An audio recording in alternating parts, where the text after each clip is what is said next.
In the beloved children's classic, Where the Wild Things Are, Max is a 9-year-old boy who is a troublemaker at home.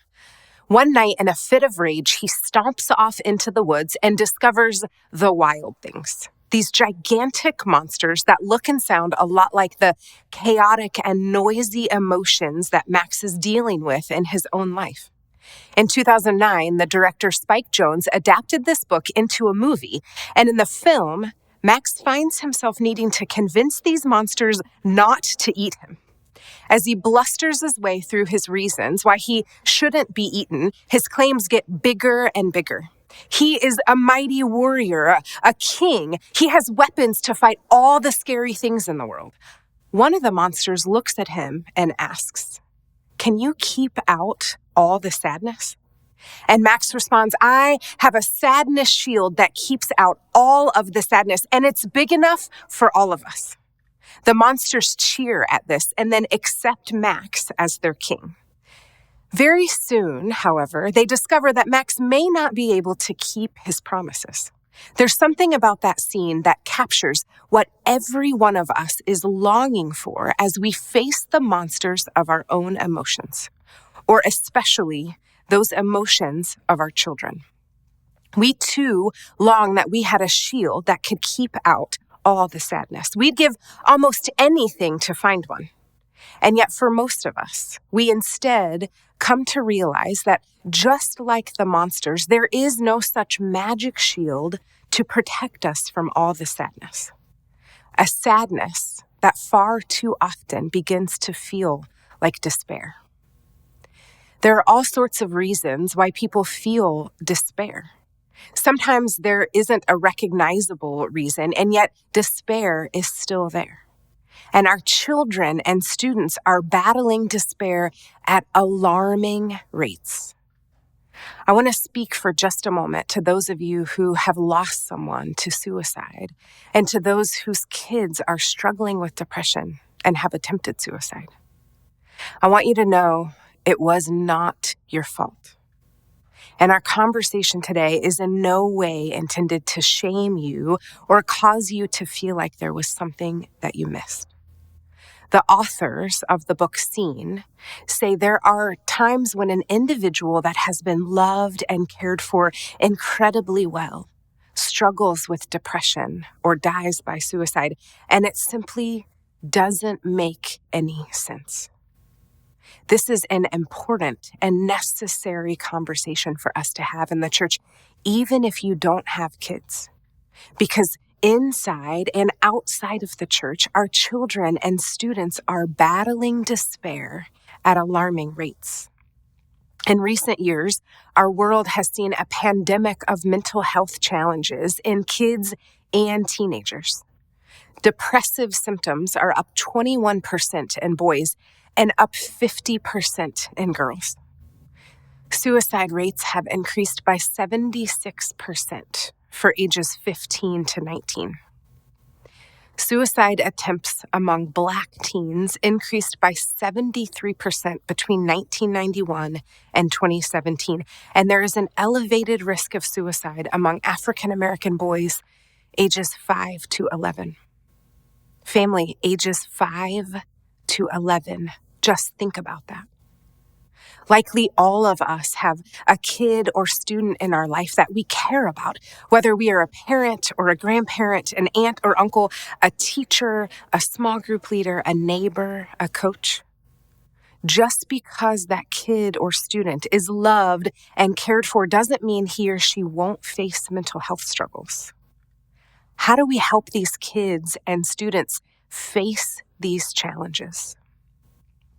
It may help to acknowledge that the people we read about in Scripture were not immune to sadness and depression. Mental health challenges are not foreign to the writers of Scripture. Let's check out an account from the life of Jesus in John 11, when Lazarus, the brother of Martha and Mary and dear friend of Jesus, dies. In the story, Mary and Martha are devastated. When they hear Jesus has arrived in their village, Martha goes to meet him, but Mary is so overcome with sadness and full of despair that she stays home. Can you relate to that type of despair?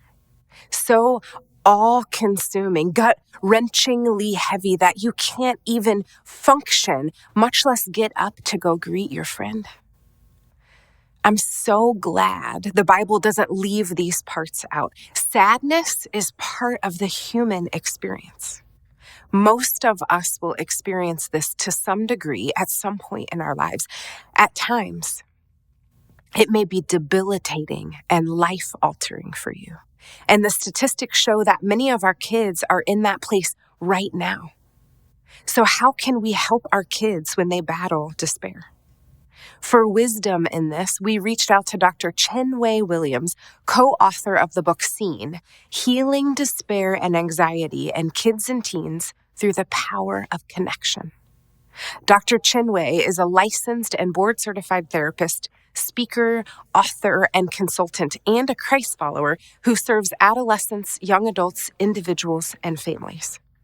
She and her co-author have also just released a new book intended to equip teens and young adults to combat anxiety called Beyond the Spiral. We'd encourage you to check out both books. But for right now, let's join a conversation between our lead pastor, Dave Ferguson, and Dr. Chenwei to learn more about how we can help our kids.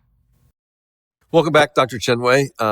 So good to have you here. And I'm going to ask you this because a lot of times we use the term anxiety or depression, but I noticed in your book that you use the term despair. And I'm really curious now, why did you choose despair? What is despair?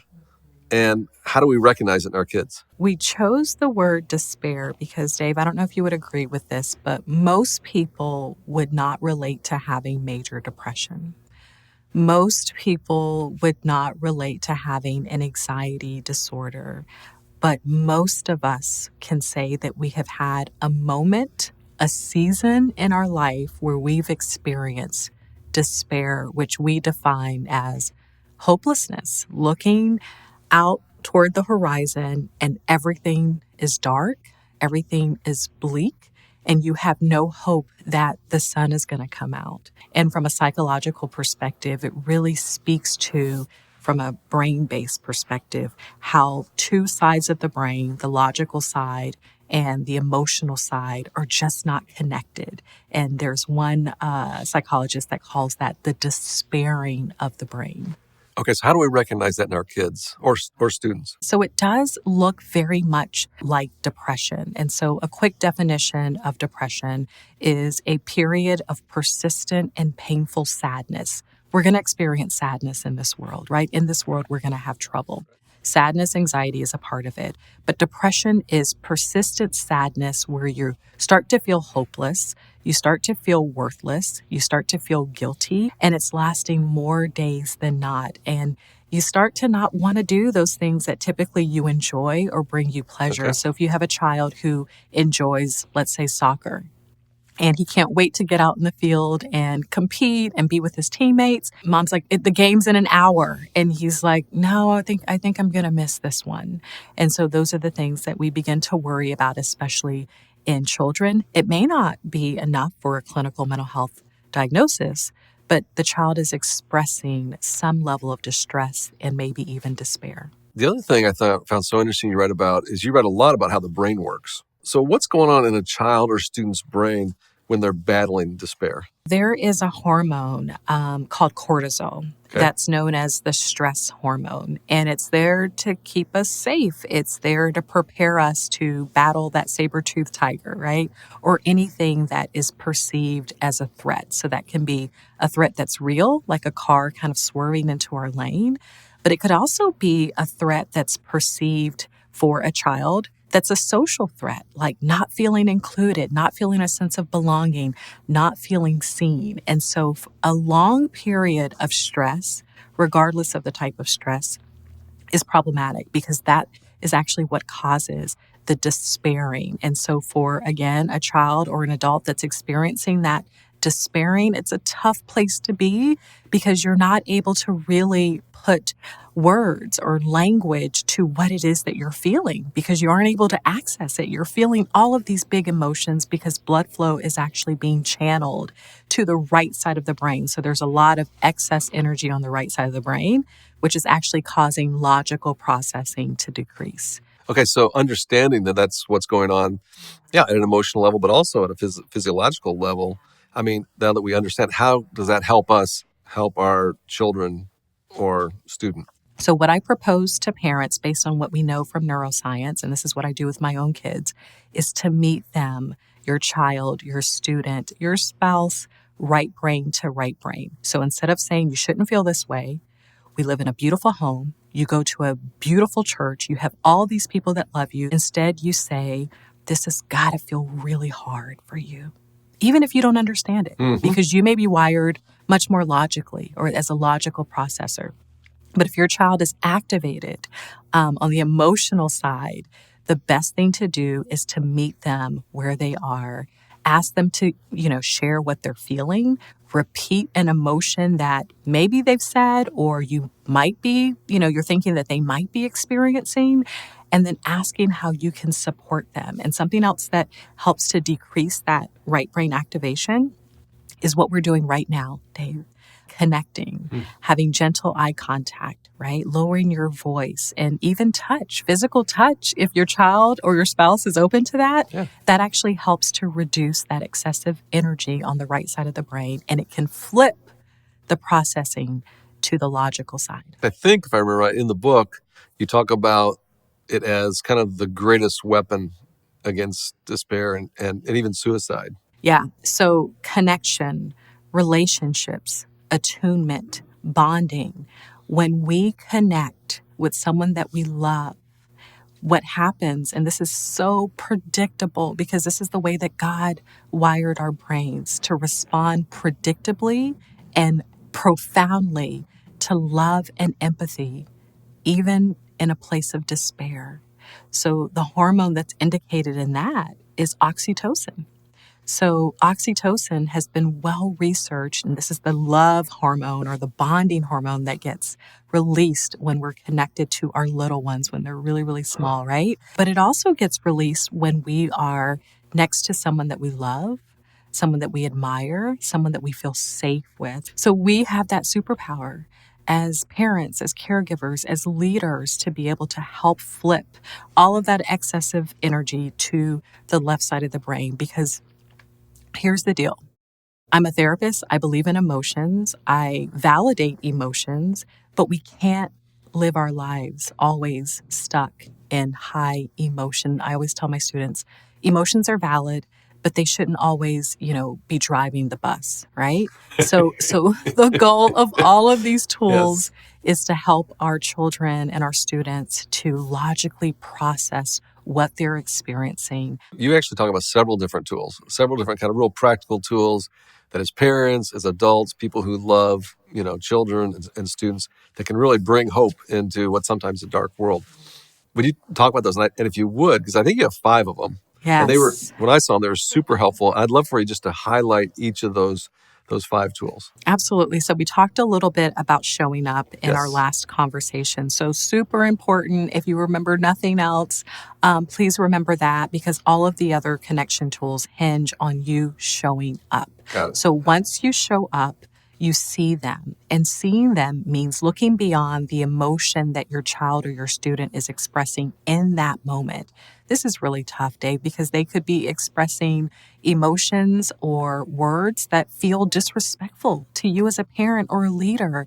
But if you're noticing, especially if you're noticing other signs that they just seem off, pausing for a moment, looking beyond the behavior to see the emotion that may be driving the behavior, especially for our teenagers, because at 15 and 16, they are making really big life choices and they need us there, right? But we have to kind of see past the defensiveness. And so the third tool is to just listen. It seems probably too small to matter, but it's huge. Yeah, it's huge. It's huge. 80% of communication is nonverbal.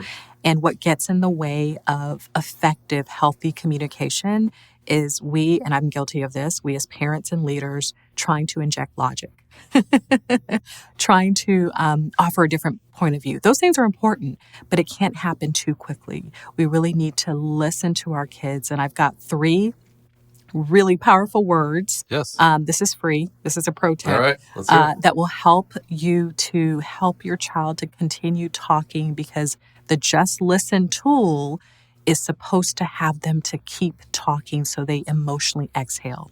And those 3 powerful words, tell me more. Okay. Yeah. So that's just listen. Okay. And so the 4th tool is to speak life. Really, really important. The power of words, right? Words can lift up and words can tear down. So we want to be really mindful of the words that we speak to our kids, especially when we're activated by their behavior that's off-putting. But also in particular, especially working with teenagers now for almost 2 decades, they're getting a lot of information. They're being told who they are, who they aren't, who they should be. They're waking up in the morning really questioning so much of who they are. And part of that is adolescence. And then part of that is the shift in our culture. So I always say to parents and leaders, you can't love your kids enough. You can't validate them enough. And validation does not mean that you agree with every single thing that they say. So we speak life. We let them know that we're proud of them. We let them know that it's not just about the outcome, but it's the effort that they're putting into not just academics, not just sports, but also their self-care. And then the 5th and final tool, because it's all about logical processing at the end of the day, is to develop grit. And we do that by helping our students to learn coping skills that will help them to kind of challenge those negative thoughts that come up, to help them to manage the anxiety that they're experiencing. So grit isn't just being tough for the sake of being tough, is being able to use coping strategies that will help them to face all of the challenges that the world inevitably will bring. One story that's coming up is a parent who historically did everything for their child. So now the child is in 9th grade and the child knows that she wants to be more independent, but mom has done everything. So she's actually second guessing herself and not feeling very confident, experiencing a lot of self-doubt. So in the therapy room, she shares this with me and I'm like, well, what would you want to say to your mom? She was like, sometimes I don't feel like I can do it, but I really need my mom to believe that I can do it. So we had a family session and I said, Mom, I have a challenge for you. If there's something that your daughter, let's call her Sydney, isn't doing or forgetting, I want you to believe that she's going to figure it out. And if she doesn't figure it out, I want you to allow her to face the consequences. Oh, she went, she was like, I don't know that I can do that. I was like, just give it a try. Give it a week, right? And so she actually texted me and she said, guess what, Dr. Chinwei? Sydney left her homework and it's been hard, but I have not sent it to the school. I was like, I'm so proud of you. She was like, thank you. And then she said, but I took a picture of it and sent it to the teacher. She's like, baby steps.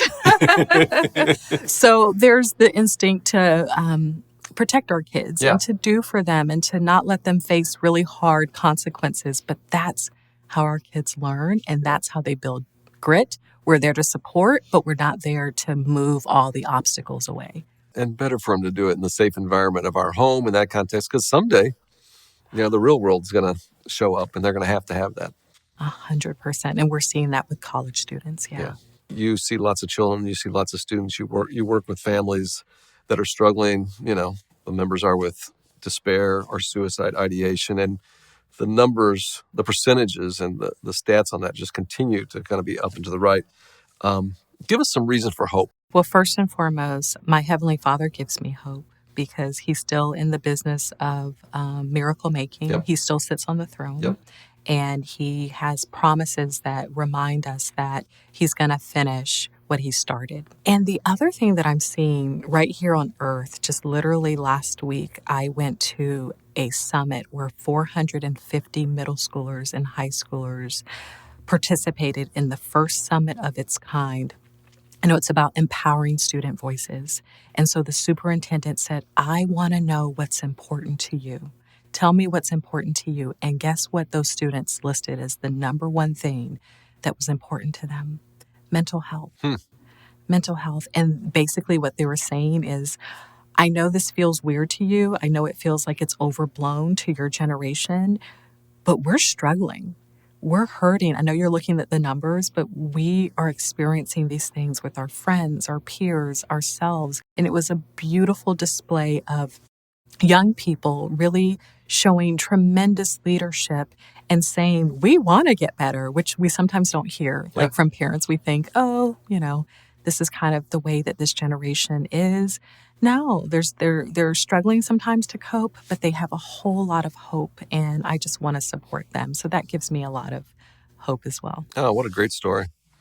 Thanks so much for the difference you're making in our community. Thanks so much for the difference you're making in the lives of children and students and families, and for you fulfilling your calling. We're really grateful for you. Thank you so much, Pastor Dave. Let's enter back into the story of Lazarus, Jesus, and the two sisters found in John 11. Initially, Mary is so overcome with despair that she doesn't join her sister to go and meet Jesus. But Jesus calls for her, and when they meet, this is what happens. When Mary reached the place where Jesus was and saw him, she fell at his feet and said, "Lord, if you had been here, my brother would not have died." When Jesus saw her weeping, and the Jews who had come along with her also weeping, he was deeply moved in spirit and troubled. "Where have you laid him?" he asked. "Come and see, Lord," they replied. Jesus wept. We see a number of things in Jesus' response to Mary here that are helpful for us. First, in his response to her sadness and despair, Jesus honors the hard. Jesus validates what she was feeling. He didn't show up and say, "Mary, stop crying. It's all going to be okay." No, he listened to her. He saw her, and he acknowledged what she was facing was difficult. How can we do this in the lives of our kids? I'm not sure about you, but I can get really caught up in sort of the day-to-day demands of life in my house. And it seems like the times when my kids want to talk, I can be really busy or distracted. Or when my kid does trust me with something hard, I can be so tempted to lean in and just help solve the problem or offer a different perspective or remind them this is only temporary so we can just move on, right? And hear me. This is usually well-intentioned. I don't want to see my teenagers struggle. But wanting to just move on is generally about my own discomfort. And when I do that, I oftentimes fail to honor her discomfort. Jesus validates and sets a model for how we can show up to sadness and despair with those we love. We can listen. We can take the time to see and validate how difficult what they're facing truly is. Secondly, Jesus empathizes. He honors Mary's humanity. Yes, Jesus will go on to perform a miracle and eventually raise Lazarus from the dead, but notice what he does before this happens. Jesus weeps. He weeps because someone he cares about is in deep despair. He feels her desperation. He sees the pain on her face. He knows the crushing weight of her hopelessness and her doubts. And so he weeps. I think it's encouraging to ponder that Jesus does not attempt to keep the raw nerve of our pain at arm's length. He does not remain far off. He does not offer lofty lectures or dismiss despair as unjustified. He meets us in it and he weeps. He feels our pain with us. This week, I've been reflecting on despair. I can't help but wonder what kind of difference it would make if we could weep with our children and teens, the way Jesus wept with those who despaired over Lazarus. As a parent, this can be very challenging. But what if we could sit with them, be present with them in their struggles without trying to rush them past it? What if we could try to feel what they feel and empathize with them? Finally, Jesus resurrects.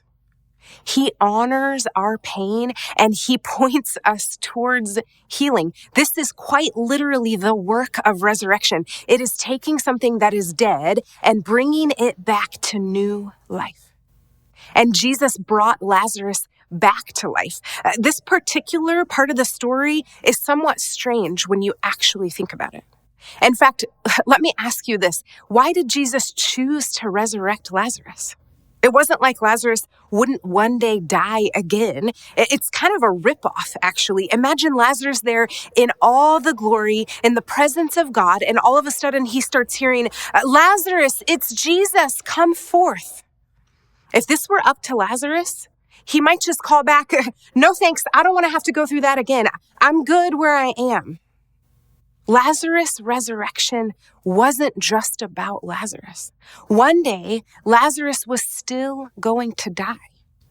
But Jesus wanted to use Lazarus' resurrection to give us a sign. Lazarus tells all of us that death is not the end. It's not the end. No matter how great your fear, no matter how great the sadness, no matter how heavy the despair, death is not the end. Lazarus is a sign of that hope. If Jesus can call Lazarus, who was dead, out from the tomb, then he can most certainly resurrect whatever is dead or dying in your own life. This is what Jesus wants to do. He wants to resurrect. He does not want you to be buried in despair. He wants to resurrect new life in you. If Jesus can do this for Lazarus, imagine what he could do in the life of our children and teens.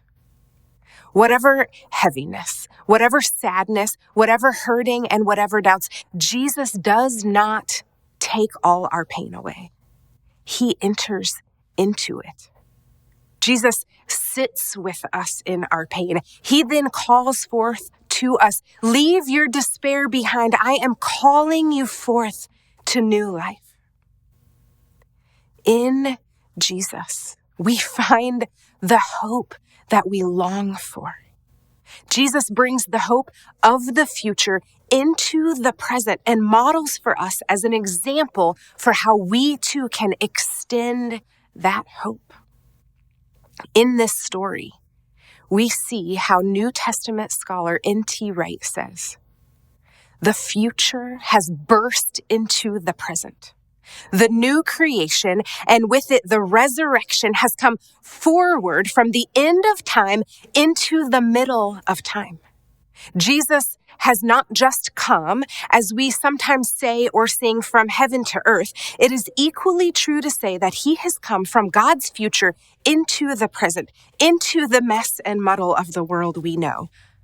I am the resurrection and the life, he says. Resurrection isn't just a doctrine. It isn't just a future fact. It is a person. Our kids, all kids, our collective family needs hope. And Jesus equips us to be hope bringers to the watching world. Just as Jesus did with his friends, and just as Jesus does with us in our own times of sadness and despair, we get to be people who enter into the stories of others. People who, like Jesus, can validate and empathize and then point to resurrection life.